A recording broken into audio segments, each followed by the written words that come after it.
সাত সকালে রেল লাইনের ধারে জলাশয় থেকে উদ্ধার অজ্ঞাত পরিচয় ব্যক্তির মৃতদেহ। চাঞ্চল্য এলাকায়। খুন নাকি আত্মহত্যা তদন্তে পুলিশ এখনও সামনে আসেনি পরিচয়।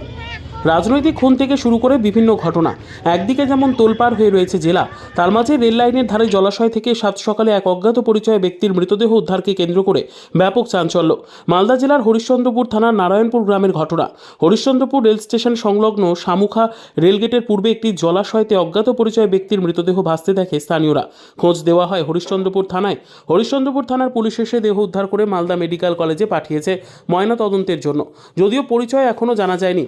খুন নাকি আত্মহত্যা এই নিয়ে উঠছে প্রশ্ন। সমগ্র ঘটনার তদন্ত শুরু করেছে পুলিশ। মনে করা হচ্ছে ওই ব্যক্তির পরিচয় সামনে এলেই ধোঁয়াশা কাটবে মৃত্যুর কারণ নিয়ে। সকালে আমরা উঠে খবর পেলাম যে এরকম নারায়ণপুর মুনিতে একটা বডি ভাসছে। আমরা শুনে প্রথমে আতঙ্কিত, এসে আমরা দেখলাম এবং চেনার চেষ্টা করলাম, কিন্তু আমাদের অপরিচিত, আমরা কেউ চিনতে পারছি না এবং আমরা এটাকে নিয়ে আমরা আতঙ্কের মধ্যে রয়েছি। এটা নারায়ণপুর মুনি এবং রেল ব্রিজ, এই সকাল 8টা নাগাদ পর্যন্ত চেনা যায়নি, অপরিচিত। ব্যুরো রিপোর্ট, উত্তর বাংলা সংবাদ।